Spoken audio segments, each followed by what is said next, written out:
지금 사진 한 장을 보여드리겠습니다. 지금 보이는 이 사진은 아주 성남 파도 위에 배 한 척이 있습니다. 우리가 보기에는 정말 터무니없는 환경, 터무니없는 모습처럼 보입니다. 위험해 보이지만 이 배가 뭔가 목적을 이루기 위해 항해를 하고 있습니다. 바로 이것은 베링해에서 킹크랩을 잡는 배의 모습입니다. 베링해에 있는 어부들은 이러한 파도들을 일상적으로 만나게 됩니다. 지금 보는 장면처럼 지금 어부들이 그물을 내려놓고 킹크랩을 잡고 있는 모습입니다. 한 장 더 넘겨주시겠습니까? 이 어부들은 킹크랩을 잡기 위해 성난 파도와 싸워야 되고, 그리고 아주 매서운 추위와 싸워야 됩니다. 영하 30도 정도 되는 그런 추위와 싸워야 자신들이 원하는 킹크랩을 얻을 수가 있다고 합니다.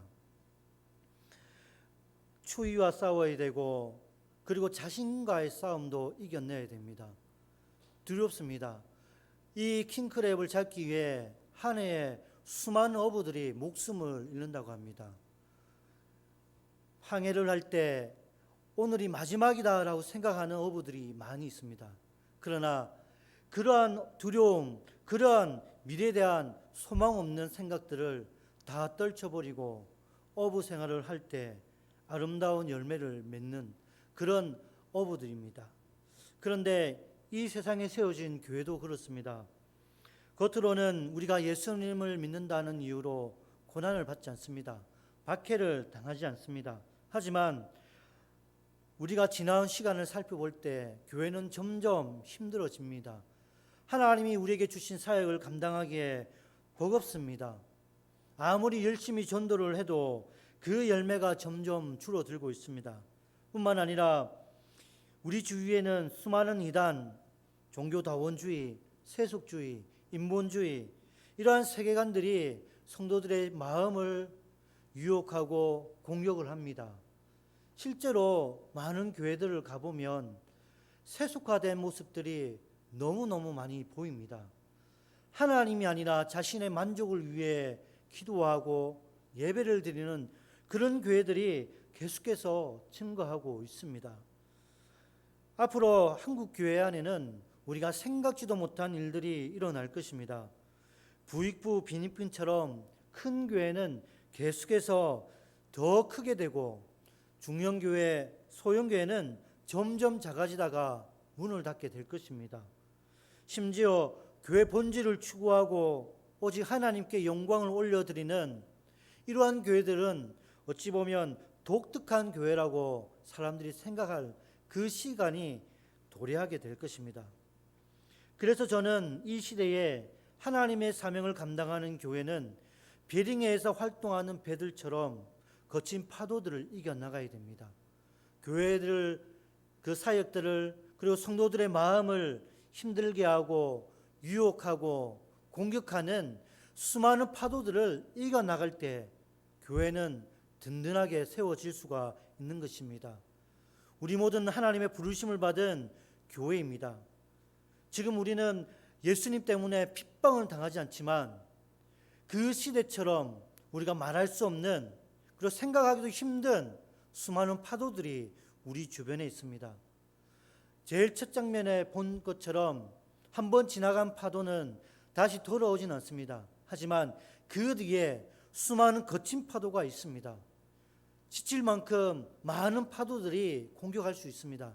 하지만 이러한 파도들을 이겨나갈 때 하나님의 교회는 하나님의 뜻을 이루어 드릴 수가 있고, 하나님의 뜻 가운데에 날마다 예배의 기쁨과 예배의 열매들을 맺게 될 것입니다. 그래서 저는 이러한 시대를 살아가고 있는 우리가 어떤 마음을 가지고 살아야 될지 본문 말씀을 통해 살펴보고자 합니다. 오늘 우리가 읽었던 본문 말씀은 하나님께서 베드로를 통해 우리가 누구인지 가르쳐 줍니다. 본문 9절을 보면 너희는 택하신 족속이요 왕같은 제사장들이요 거룩한 나라요 그의 소유가 된 백성이다 라고 말씀하고 있습니다. 본문 10절의 말씀처럼 우리는 예수님을 믿기 전에 하나님의 백성이 아니었습니다. 저주를 받아야 할 죄인이었습니다. 하지만 하나님의 택하심으로 말미암아 우리가 예수 그리스도를 믿게 되었고 하나님의 자녀의 권세를 가지게 되었습니다. 뿐만 아니라 방금 읽었던 말씀처럼 왕같은 제사장으로 살아갈 수가 있게 되었습니다. 우리가 읽었던 본문 5절에는 이 제사장이 어떠한 사람인지 잘 알려줍니다. 이 제사장은 하나님께서 우리를 신령한 집으로 세우시고 성전이라고 했습니다. 그 이후에 하나님께서 친히 우리의 예배를 받기 위해 우리를 제사장으로 삼아 주셨습니다. 구약 시대에는 제사장을 통하지 않고 제물을 통해 하나님 통하지 않으면 하나님 앞에 나아가지 못했습니다. 하지만 우리를 친히 제사장으로 삼아 주셔서 우리가 이제 직접 하나님 앞에 나아가 참된 예배자로 살아갈 수 있도록 은혜를 베풀어 주셨습니다. 중요한 사실은 내가 노력해서 제사장이 된 게 아닙니다. 내가 열심히 건축해서 신령한 집이 된 게 아닙니다. 하나님께서 우리를 신령한 집으로 건축해 주셨습니다. 그리고 우리를 제사장으로 세워주셨습니다. 하나님의 은혜와 하나님의 감사와 하나님의 능력 없이는 우리는 하나님 앞에 아무것도 할 수 없는 그런 존재입니다. 그런 존재를 하나님 앞에 제사장으로 살아갈 수 있도록 하나님은 언제나 우리를 예배자로 부르십니다. 그리고 본문 9절을 보면 이 제사장이 어떤 사람인지 어떤 목표를 가지고 살아가야 하는지 가르쳐주고 있습니다. 이는 너희를 어두운 데서 불러내어 그의 기이한 빛에 들어가게 하시니에 아름다운 덕을 선포하게 하려 하심이라. 바로 우리로 말미암아 하나님의 아름다운 덕을 선포하기 위해서입니다. 여기에 덕은 성경 원어를 보니까 찬양이라는 의미가 있습니다. 하나님은 이사야 43장 21절에 말씀하신 것처럼 이 백성은 내가 나를 위하여 지었나니 나를 찬송하게 하려 하심이라. 이 말씀과 동일합니다. 하나님은 우리 삶을 통하여 우리의 입술을 통하여 찬양받기를 원하신다는 것입니다.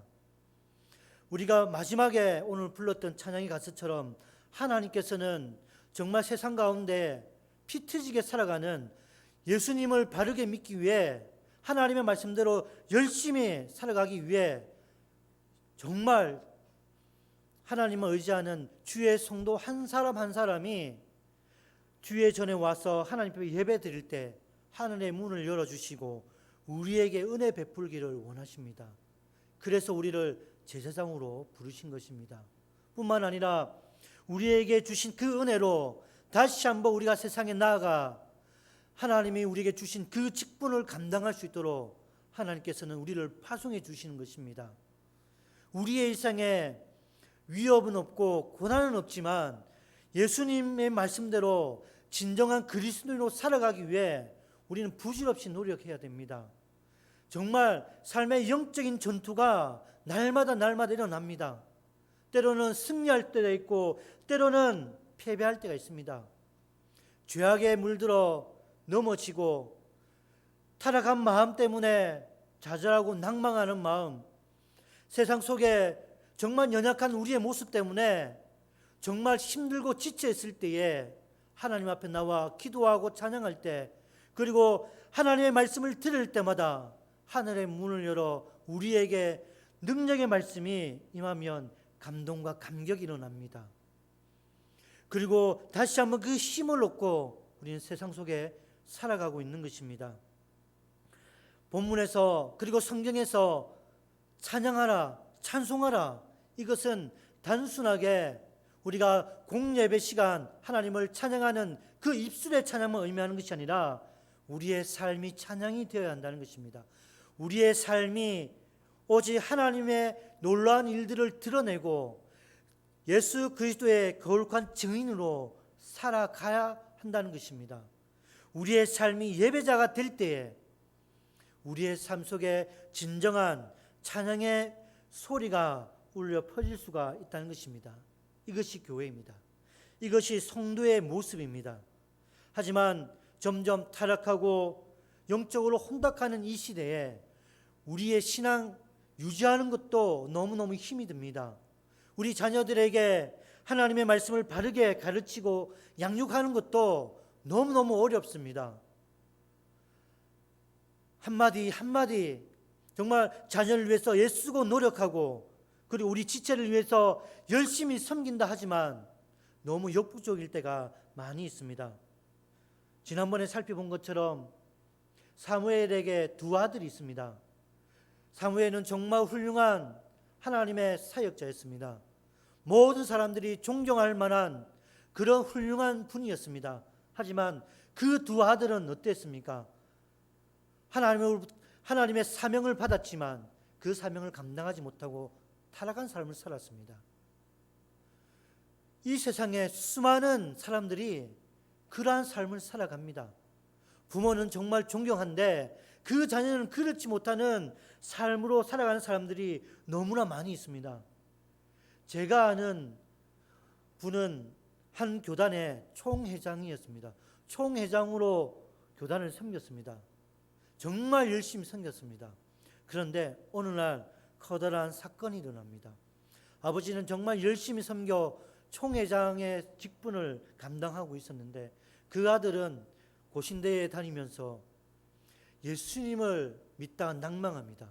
그리고 교회 근처에 해수욕장이 있었는데 토요일 날 술을 마음껏 마시고 취하고 해수욕장에 들어 누웠습니다. 그리고 성도들이 그 목사님의 아들을 바라보게 되었습니다. 어떻게 해야 될까? 어떻게 해야 될까? 주일 아침 성도들이 아무도 모르게 자신의 집으로 데려가 보살펴주고 그리고 따뜻한 위로를 해주었습니다. 그리고 그분이 먼 훗날 하나님의 말씀 가운데에 다시 한번 회복의 은혜를 경험했을 때 눈물을 흘리며 고백하는 고백이 있었습니다.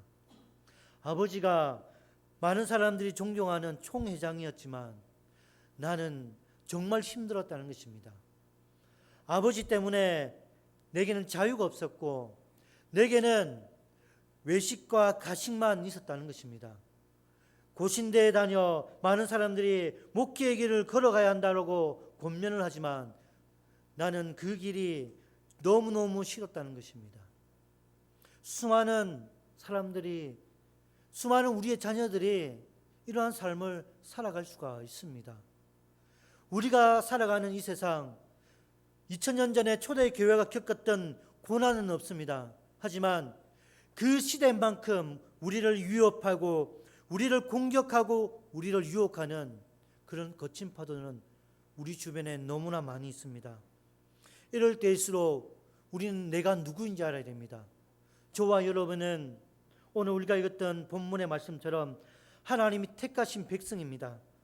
하나님이 세우신 제사장입니다. 거룩한 나라이고 하나님의 소유입니다. 특별히 하나님이 친히 우리를 제사장으로 삼아 주셔서 친히 우리의 예배를 받아 주십니다. 그리고 그 예배를 통해 우리에게 말씀해 주시고 은혜를 베풀어 주십니다. 초대교회 수많은 사람들이 고난을 받습니다. 자신의 형제 자매들이 눈앞에 순교를 당합니다. 자신의 자녀들이 창에 찔리고 사자의 밥이 되는 그런 안타까운 모습을 목격하고 예배드리러 나옵니다.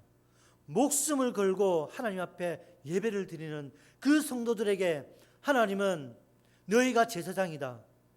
너희가 하나님 앞에 너희들이 내 앞에 예배를 드릴 때 하늘의 문을 열고 내가 은혜를 주겠다는 것입니다. 이것이 하나님의 마음입니다. 고난을 두려워하지 않고 세상과 타협하지 않고 하나님의 말씀대로 살아가는 그 백성들에게 하나님은 하늘의 문을 열고 신령한 은혜를 베풀어 주신다는 것입니다. 이러한 하나님의 은혜가 오늘 우리에게도 임할 줄 믿습니다. 이사야 60장 22절에는 하나님의 거룩한 백성들에게 아주 놀라운 말씀을 하십니다.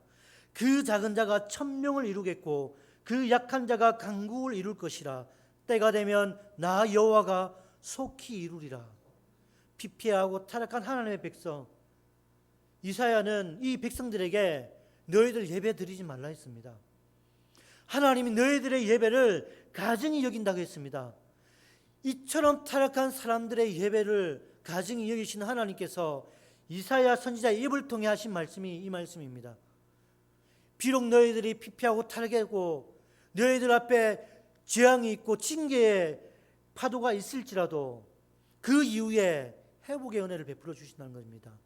끝까지 하나님을 믿고 하나님을 의지하는 그 믿음의 여인들에게 하나님은 그 한 사람이 1000명을 이루게 해주시고 그 약하고 작은 공동체가 세계 그 열강보다 강한 강국을 만들어 주신다는 것입니다.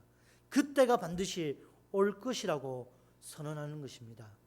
사랑하는 성도 여러분, 오늘 이 말씀이 저와 여러분의 말씀이 되기를 원합니다. 정말 보이지 않는 영적인 전쟁통에 끝까지 싸워 끝이 보이지 않는 그런 싸움 속에 언젠가는 하나님께서 나 한 사람, 우리 교회를 통하여 하늘의 놀라운 일들을 이루어 주실 것임을 믿고 매 순간순간마다 싸워 이겨나가기를 바랍니다. 자기 자신과 싸우시기 바랍니다. 두려움, 걱정, 근심 이겨내야 됩니다. 여러분, 베링해의 그 거센 파도를 이겨나간 그 어부들이 정말 열심히 어부 활동을 한 그 이후에 엄청난 킹크랩을 잡을 수가 있었습니다. 성난 파도를 이겨나간 세상과 타협하지 않는 교회가 먼 훗날 하나님의 아름다운 열매를 맺게 될 것입니다. 시편 126편 5절과 6절 말씀을 보면 눈물을 흘리며 씨를 뿌리는 자는 기쁨으로 거두리로다. 울며 씨를 뿌리러 나가는 자는 반드시 기쁨으로 그 곡식단을 가지고 돌아오리로다. 하나님이 울며 땀 흘리며 노력하는 하나님의 백성들에게 그 곡식을 거둘 것이다 라고 약속하고 있습니다. 우리는 지금 코로나라는 어려운 벽을 두고 있습니다. 감사하게도 마음껏 예배를 드릴 수 있습니다. 마음껏 기도할 수 있습니다. 하지만 여전히 교회 사역들이 많이 막혀 있습니다. 그 밖에도 우리 주변에 우리가 정말 응답받아야 할 기도 제목들이 너무나 많이 있습니다. 보이지 않는 그 코로나 시절 동안 우리는 자신도 알지 못한 채 영적인 나태함, 영적인 게으름에 빠질 수가 있었습니다. 뿐만 아니라 영적인 우울감에 빠진 성도들도 있습니다. 좌절하고 낭망한 성도들이 있습니다. 심지어 어떤 성도는 자신의 가족을 위해 몇 년 동안 기도했습니다. 울며 부르짖었습니다.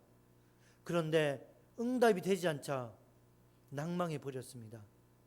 끝이 없는 그런 전쟁과 같은 그 기도를 통해 이겨나가는 것이 아니라 낭망해 버렸습니다. 그래서 보이지 않는 성도들이 있습니다. 우리는 이러한 어렵고 힘든 상황 속에 서로를 돌아보면서 함께 격려하고 중보해 드려야 됩니다. 우리 교회 많은 성도들이 학당동 부지를 위해 기도합니다. 정말 중요합니다. 그러나 그 밖에도 정말 우리가 부르짖어 기도할 기도 제목들이 있습니다. 우리 예배가 정말 예전처럼 많은 성도들이 함께 기쁨으로 찬양하고 눈물 흘리며 기도할 수 있는 그 예배의 회복을 위해 기도해야 되고, 우리 주일학교를 위해서도 기도해야 됩니다. 여러분, 우리 주일학교는 매년마다 줄어들고 있습니다. 제가 우리 외교족부를 통해 계산을 해봤습니다. 여러분, 이러한 상황 속에 우리 주일학교를 계속 진행되면 10년 안에 유치부, 초등부, 중고등부가 없어집니다. 한국교회 코로나 기간 동안 여러분 수백 교회가 공식적으로 사라졌다고 합니다. 수백 교회 주일학교가 폐쇄되었습니다. 많은 사람들이 주일학교 학생들이 줄어든다. 여러분, 이건 남일이 아닙니다. 여러분, 이제 마음껏 오프라인으로 예배를 드릴 수 있게 되었습니다. 하지만 주일학교 출석하는 그 숫자가 점점 늘어나지 않습니다. 제가 우리 교회 왔을 때에 제적이 제법 많이 있었는데 지금은 그 출석한 인원이 3분의 1밖에 되지 않습니다. 여러분, 우리가 정말 기도하지 못하는 사이에, 아무것도 하지 않는 사이에 우리 주변에는 많은 것들이 변화되고 있습니다. 전도하지 않는 사이에 전도하고 싶은 마음, 전도해야 되는 그런 마음이 사라지고 있습니다. 보이지 않는 지체를 위해 기도하지 않는 사이에 보이지 않는 지체에 대해서 무관심하게 되었습니다. 학정동 부지뿐만 아니라 하나님이 우리에게 주신 국률한 마음, 서로를 돌아봐야 할 그 사랑의 마음이 회복되어질 수 있도록, 하나님의 은혜를 사모하는 그 사모한 마음을 회복되어질 수 있도록 우리는 기도해야 되고 함께 연합해서 노력해야 됩니다. 나 자신과 싸워서 힘들지만 정말 예배가 회복되어지기 위해서, 활성화되기 위해서 내 것을 내려놓고 함께 노력해야 되고, 함께 기도하지 않으면 여러분, 어떤 교회도 내일을 기대할 수가 없습니다. 여러분, 이런 말이 있습니다. 의사가 환자를 포기하려고 하면 핑계를 찾는다고 합니다. 하지만 의사가 그 환자를 살리려고 하면 살릴 수 있는 방법을 찾기 위해 노력을 한다 합니다. 여러분, 포기하는 교회가 아니라 방법을 찾아 서로를 위해, 서로 살아남기 위해, 서로를 성장시키기 위해 함께 방법을 찾는 그런 교회가 되길 바랍니다. 학정동 부지를 위해 함께 기도해주고 함께 권면해주고 격려해주는 교회, 주일학교 교사를 위해 격려해주고 그 학생 한 사람 한 사람을 위해 축복해주는 교회가 되길 바랍니다. 여러분, 정말 충격적인 사실들이 한국 교회 안에 너무나 많이 있습니다. 여러분, 신학적인 위협, 동성애뿐만 아니라 여러 가지 세계관이 우리를 위협합니다. 우리 주일학교 학생들이 겪는 그 세계관의 충격은 이루 말할 수가 없습니다. 교회 안에 세대 간의 분리가 이미 이루어졌습니다. 어른들이 모이는 그 자리에 젊은이들이 가지 않습니다. 예전에 우리 송교회와 예전에 말하는 구역처럼 우리 그런 시스템을 만든 적이 있었습니다. 지역별로 젊은 사람, 우리 어르신들 함께 모여 말씀 나누고 서로 교제할 수 있는 그런 소그룹들을 많이 만들었습니다. 그런데 만들고 얼마 지나지 않아 이런 말을 합니다. 우리 젊은 사람과 함께 모이기가 힘들어. 우리 나이 드신 분들과 함께 모이기 힘들어. 이미 세대가 이렇게 되었던 것입니다. 함께 노력하지 않으면 세대 간의 분리가 더욱더 확실하게 일어나게 될 것입니다. 그러나 하나님은 언제나 우리에게 은혜의 말씀, 희망의 말씀, 능력의 말씀을 주십니다. 우리가 노력하고 땀 흘리고 그리고 함께 연합하여 일어나갈 때 하나님은 아름다운 열매를 맺게 해주실 것입니다. 하나님의 뜻은 분리가 아니라 연합입니다. 하나님의 뜻은 폐쇄가 아니라 성숙과 성장입니다. 하나님의 나라가 확장되어지고 하나님의 거룩한 백성들이 두 손을 들고 찬양하는 그런 모습이 하나님이 원하시는 장면입니다. 그렇게 우리는 이러한 모습들을 머릿속에 마음속에 품고 함께 기도하고 눈물을 흘리며 거친 파도들, 특별히 우리 마음속에 있는 이 거친 파도들을 함께 이겨나가야 됩니다. 교회를 섬기는 것이 이제 버겁습니다. 어렵습니다. 하지만 그 섬김을 내려놓으면 다시 그 섬김을 회복하기는 더욱더 힘들어질 것입니다. 지금 우리 어르신들, 우리 어른된 세대가 그 섬김을 감당하지 않으면 우리 자녀들은 그 섬김을 배울 수가 없고 이어받을 수가 없게 됩니다. 힘들지만 초대교회 성도들이 자신의 것들을 내려놓으면서까지 하나님 앞에 예배를 드렸던 것처럼 하나님 앞에 목숨을 걸고 복음을 전하고 교회를 섬긴 것처럼 저와 여러분 마음속에 예수님의 마음을 품어 함께 기도하고 그리고 함께 교회를 섬기는 그런 은혜가 있기를 간절히 소원합니다. 그리하여 우리 교회가 하루빨리 예전처럼 하나님이 기뻐하고 하나님이 즐거워하는 예배가 될 수 있도록, 그리고 서로 섬기기 위해, 그리고 서로 격려하고 칭찬하는 그런 아름다운 믿음의 교회가 되길 바랍니다. 서로 긴장하는 것이 아니라 서로 격려해주고 품어주고 울어주고 울 수 있는 그런 우리 부산 북교회가 될 수 있도록 함께 기도하기를 바랍니다.